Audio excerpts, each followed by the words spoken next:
Hello दोस्तों, मेरा नाम है डॉक्टर अजिता सिंह। आप सभी का स्वागत है मेरे यूट्यूब चैनल मेडिकल क्लासेस पे। तो दोस्तों, आज हम बात करेंगे development of male reproductive structure. इससे पहले वाले वीडियो में हमने बात करी थी development of female reproductive structure. आज हम बात करेंगे development of male reproductive structure. तो मेल रिप्रोडक्टिव स्ट्रक्चर किस तरीके से डेवलप होते हैं, तो आज हम उनके बारे में बात करेंगे। तो सबसे पहले हम देखते हैं गोनेट्स। ठीक है, gonads present in both male and female are derived from genital ridge. Gonads जो होते हैं वो क्या होते हैं? गोनेट्स जो होते हैं हमारे प्राइमरी रिप्रोडक्टिव ऑर्गन्स होते हैं। ठीक है, ये बोथ मेल एंड फीमेल में प्रेजेंट होते हैं और ये रिस्पॉन्सिबल होते हैं for producing ova and sperm. ठीक है, बोथ मेल एंड फीमेल में प्रेजेंट होते हैं in testis, male in testis and female in ovaries में। ठीक है, और ये रिस्पॉन्सिबल होते हैं for producing ova and sperm. ठीक है, इनको हम एज अ हार्मोन भी कंसीडर करते हैं। ये कुछ ऐसे हार्मोन्स भी निकालते हैं, तो इस वजह से इनको एज अ हम एंडोक्राइन ग्लैंड भी कंसीडर करते हैं, क्योंकि ये कुछ हार्मोन्स भी सीक्रेट करते हैं। ठीक है, तो गोनेट्स क्या होते हैं? हमारे प्राइमरी रिप्रोडक्टिव ऑर्गन्स होते हैं। इन मेल्स में टेस्टिस एंड फीमेल में ओवरीज, और ये रिस्पॉन्सिबल होते हैं for producing ova and sperm. ठीक है, इनको हम कंसीडर करते हैं एज अ एंडोक्राइन ग्लैंड, क्योंकि ये कुछ ऐसे हार्मोन्स भी सीक्रेट करते हैं। तो ये हो गया हमारा गोनेट्स के बारे में। ठीक है, अब ये डिराइव्ड होते हैं, डिराइव्ड फ्रॉम जेनिटल रिज। ठीक है, ड्राइव्ड फ्रॉम जेनिटल रिज हमारा एम्ब्रियोलॉजिकल स्ट्रक्चर है और ये ड्राइव्ड होता है फ्रॉम जेनिटल रिज से। ठीक है, अब गोनेट्स, गोनेट्स क्या होते हैं? By potential in nature. ठीक है, गोनेट्स जो होते हैं हमारे बाई पोटेंशियल इन नेचर। ठीक है, बाई पोटेंशियल इन नेचर क्यों बोलते हैं? मतलब इसका ये होता है if no androgen so automatically they will convert into ovaries। Bipotential nature इनका इस वजह से होता है, ये डिपेंड होते हैं एंड्रोजन के ऊपर। अगर एंड्रोजन प्रेजेंट होगा तो ये ऑटोमेटिकली कन्वर्ट हो जाएंगे इन टेस्टिस में। अगर एंड्रोजन नहीं प्रेजेंट होगा तो फिर ये कन्वर्ट हो जाएंगे इन ओवरीज में। इसीलिए इसको बोलते हैं बाइपोटेंशियल इन नेचर। ठीक है, if SRY gene present so development of testis. अब क्या होता है कि अगर SRY जीन है हमारा, ये अगर प्रेजेंट है तो यहाँ पे डेवलपमेंट जो होगा वो टेस्टिस का होगा। ठीक है, इसी वजह से इनको बाइपोटेंशियल बोलते हैं। ठीक है, इन नेचर, क्योंकि अगर एंड्रोजन प्रेजेंट होगा तो बाय डिफॉल्ट ऑटोमेटिकली ये जो कन्वर्ट हो जाते हैं, ये प्रेजेंट है, एंड्रोजन प्रेजेंट है तो ये कन्वर्ट हो जाएंगे टेस्टिस में। अगर एंड्रोजन नहीं है तो ये कन्वर्ट हो जाते हैं हमारे ओवरीज में। इसीलिए इनको बोलते हैं बाइपोटेंशियल इन नेचर। ठीक है, the differentiation of gonads depend upon SRY genes. ठीक है, अब जो गोनेट्स का डिफरेंशिएशन होता है वो डिपेंड करता है SRY जीन्स पे। ठीक है, अब SRY जीन्स हमारे कहाँ प्रेजेंट होते हैं? SRY gene is present on short arm of by chromosomes. ठीक है, फीमेल है, ठीक है, उसके पास ओवरीज है। ठीक है, अब फीमेल में हमारे एक्स क्रोमोसोम्स प्रेजेंट होते हैं, लेकिन मेल है, टेस्टिस है, टेस्टिस का डेवलपमेंट हुआ है, इसके पास एक्स बाई क्रोमोसोम्स होते हैं। तो यहाँ पे हम SRY जीन के बारे में बात कर रहे हैं। तो SRY जीन जो होता है हमारा, वो शॉर्ट आर्म ऑफ जो बाई क्रोमोसोम्स होता है उसकी शॉर्ट आर्म पे प्रेजेंट होता है। ध्यान रखिएगा कि SRY जीन हमारा बाई क्रोमोसोम से प्रेजेंट है। ठीक है, ये एक्स क्रोमोसोम्स में नहीं प्रेजेंट होता है। सो बाई क्रोमोसोम प्रेजेंट, अगर बाई क्रोमोसोम प्रेजेंट है तो उसमें हमारा SRY जीन प्रेजेंट होगा।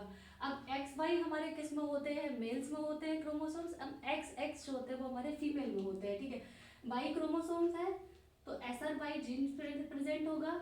So the gonads will be differentiated into testis. तो जब बाई क्रोमोसोम है, SRY जीन प्रेजेंट है, तो ये जो हमारे गोनेट्स होते हैं, वैसे भी मैंने बताया कि ये बाइपोटेंशियल इन नेचर होते हैं। तो गोनेट्स का जो डिफरेंशिएशन होगा वो इन टेस्टिस में होगा। ठीक है, gonads will be differentiated into testis. अब टेस्टिस के पास क्या होती है? एक हमारी होती है Sertoli cells and Leydig cells. Testis have Sertoli cells and Leydig cells. अब हम इनके फंक्शंस के बारे में बात करेंगे, ठीक है। तो यहाँ पे बाई क्रोमोसोम प्रेजेंट है, SRY जीन प्रेजेंट है, ठीक है, क्योंकि जहाँ पे बाई क्रोमोसोम प्रेजेंट होगा तो उसकी शॉर्ट आर्म पे हमारा SRY जीन प्रेजेंट होगा। तो जब SRY जीन प्रेजेंट होगा तभी हमारे गोनड जो होंगे वो डिफरेंशिएटेड होंगे इनटू टेस्टीज में, तब वहाँ पे डेवलपमेंट जो होगा वो टेस्टीज का होगा। अब टेस्टीज के पास कौन कौन सी सेल्स होती है, हमारी Sertoli cells and Leydig cells. अब हम बात करेंगे इनके फंक्शंस के बारे में कि क्या सर्टोली सेल्स के फंक्शन होते हैं एंड क्या लीडिंग सेल्स के फंक्शन होते हैं। तो इसको आप लोग नोट कर सकते हैं। तो अब हम बात करेंगे function of Sertoli cells and Leydig cells in testis, ठीक है। तो सबसे पहले हम बात करेंगे सर्टोली सेल्स के बारे में, ठीक है। सर्टोली सेल्स का क्या फंक्शन होता है। सर्टोली सेल्स, सबसे पहले हम टेस्टिंग में सर्टोली सेल्स के बारे में बात कर रहे हैं। इसमें दो तरीके की सेल्स प्रेजेंट होती हैं, Sertoli cell and Leydig cells. और ये जो सेल्स होती हैं ये फीमेल में नहीं प्रेजेंट होती हैं, ठीक है। तो यहाँ पे ये टेस्टिस में प्रेजेंट हैं। तो सर्टोली सेल्स के फंक्शन के बारे में हम सबसे पहले बात करेंगे। सर्टोली सेल्स का क्या फंक्शन होता है इन टेस्टिस में। ये एक हार्मोन बनाती है, मेकिंग हार्मोन। वो हार्मोन होता है मुलेरियन इनिबिटिंग हार्मोन, ठीक है। ये क्या कर देता है, it will inhibit Mullerian duct. Sertoli cells in testis में इनका एक फंक्शन होता है, ये एक हार्मोन बनाती है जो कि मुलेरियन इनहिबिटिंग हार्मोन होता है। ये मुलेरियन डक्ट को इनहिबिट कर देता है, ठीक है।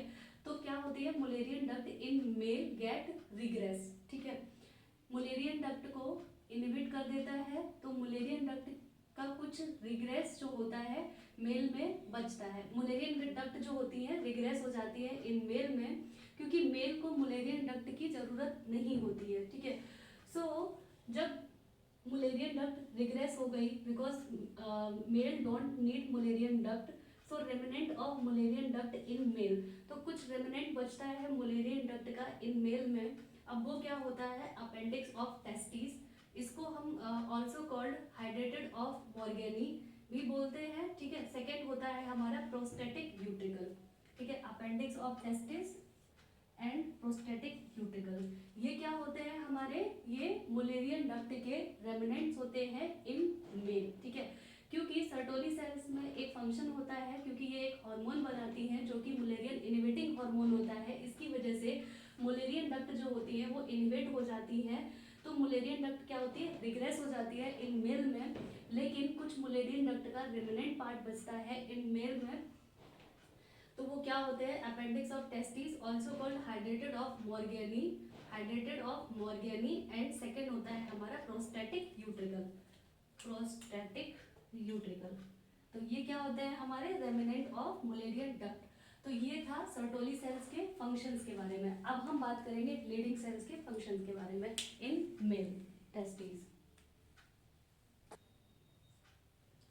अब हम बात करेंगे फंक्शन ऑफ लीडिंग सेल्स के बारे में। इससे पहले हमने सर्टोली सेल्स के बारे में बात करी है, अब हम बात करेंगे लीडिंग सेल। लीडिंग सेल्स क्या काम करती है, लीडिंग सेल एक हार्मोन प्रोड्यूस करती है जिसको बोलते हैं हम टेस्टोस्टेरोन या एंड्रोजन, ठीक है। ये मेल हार्मोन होता है basically. Leydig cell produce hormone जिसको बोलते हैं हम टेस्टोस्टेरोन, ठीक है। अब ये टेस्टोस्टेरोन जो होता है वो एक्ट करता है वोल्फियन डक्ट पे, ठीक है। टेस्टोस्टेरोन एक्ट करता है वोल्फियन डक्ट पे। तो जब ये they will be developed into the internal reproductive organ in male. तो वोल्फियन डक्ट का क्या काम होता है, ये internal reproductive organs in male में उसका ये डेवलपमेंट करती है, ठीक है। टेस्टोस्टेरोन, ठीक है, एक्ट किया वोल्फियन डक्ट पे। अब वोल्फियन डक्ट का they will be developed into the internal reproductive organ in male. तो टेस्टोस्टेरोन का फंक्शन हुआ वोल्फियन डक्ट पे। अब वोल्फियन डक्ट क्या डेवलप कर रही है, हमारी internal reproductive organ in male, ठीक है। तो वोल्फियन डक्ट जो हमारी बेसिकली प्रेजेंट होती है और इनका जो फंक्शन होता है वो मेल में होता है।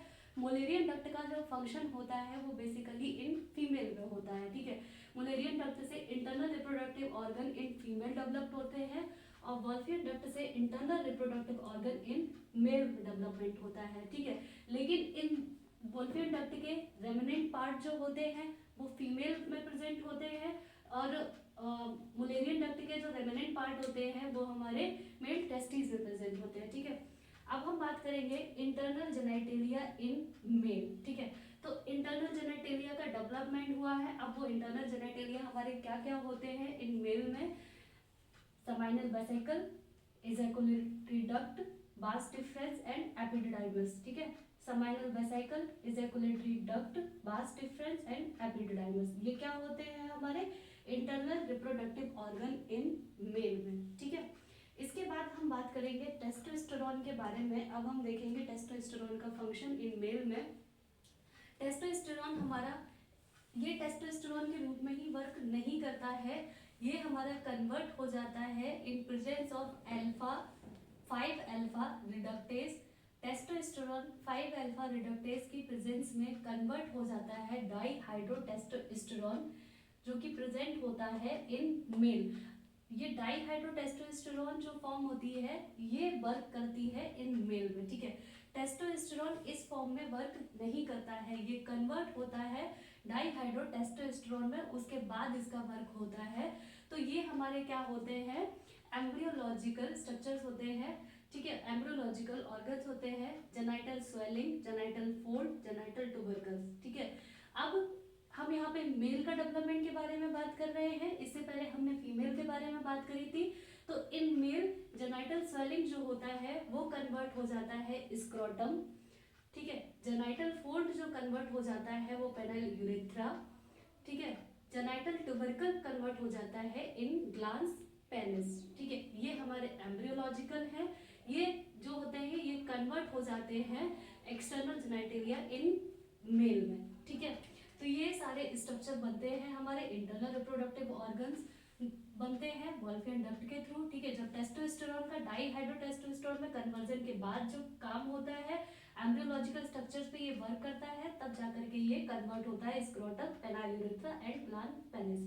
तो ये होता है हमारा मेल रिप्रोडक्टिव स्ट्रक्चर, इस तरीके से डेवलप होते हैं, इसको आप लोग नोट कर सकते हैं।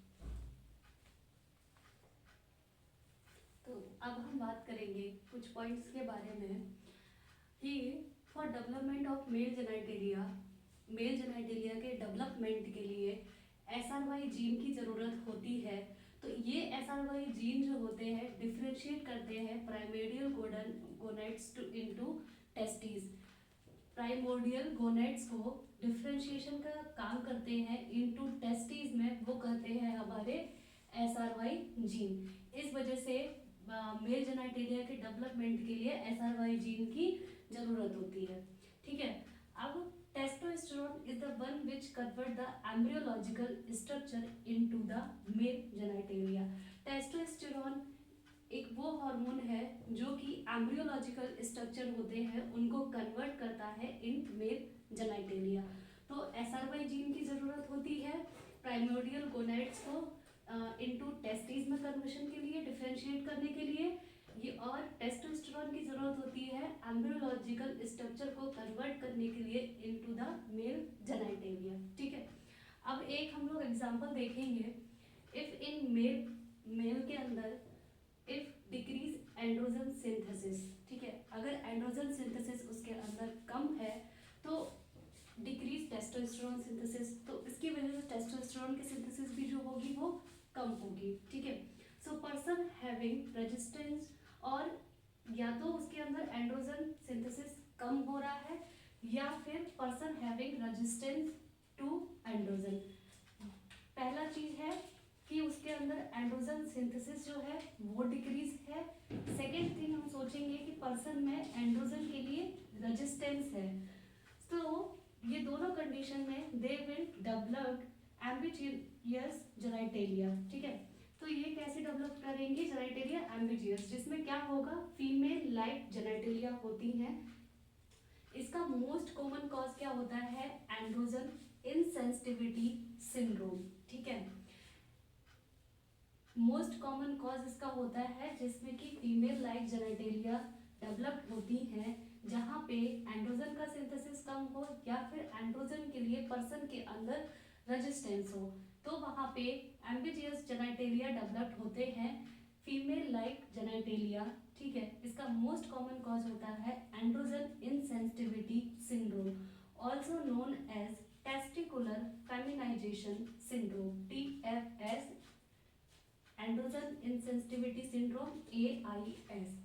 तो ये था हमारा एंड्रोजन जहाँ पे सिंथेसिस कम हो रही हो या फिर एंड्रोजन के लिए रेजिस्टेंस हो, तो इस तरीके के सिंड्रोम जो होते हैं डेवलप्ड होते हैं इन मेल, जहाँ पे उसके अंदर फीमेल लाइक जेनेटेलिया जो होते हैं डेवलप्ड होते हैं। ठीक है, तो ये था हमारा मेल रिप्रोडक्टिव स्ट्रक्चर का डेवलपमेंट किस तरीके से होता है वो बताया गया है। तो ये आपके यूजी पीजी एग्जाम के लिए या आपके एमसीक्यूज के लिए इम्पोर्टेंट हो सकते हैं। मैंने वही पॉइंट्स लिए हैं। जब आप इस तरीके से पढ़ लेते हैं पूरा, यहाँ पे मैं इन शॉर्ट वे में पूरी समरी बता रही हूँ, इसके बाद आप जब भी बुक से रीड करेंगे तो आपके लिए ये काफ़ी यूज़फुल होगा और आपको बहुत अच्छे से ये चीज़ें समझ आएंगी। बिकॉज मेडिकल स्टूडेंट के लिए ये सभी चीज़ें जानना बहुत ज़रूरी होता है, खास करके डेवलपमेंट किस तरीके से हुआ किस ऑर्गन्स का, या फिर उसकी एनाटॉमी क्या है, फिजियोलॉजी क्या है।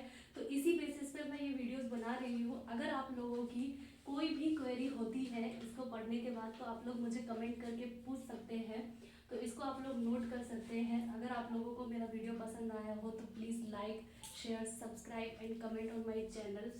Thank you.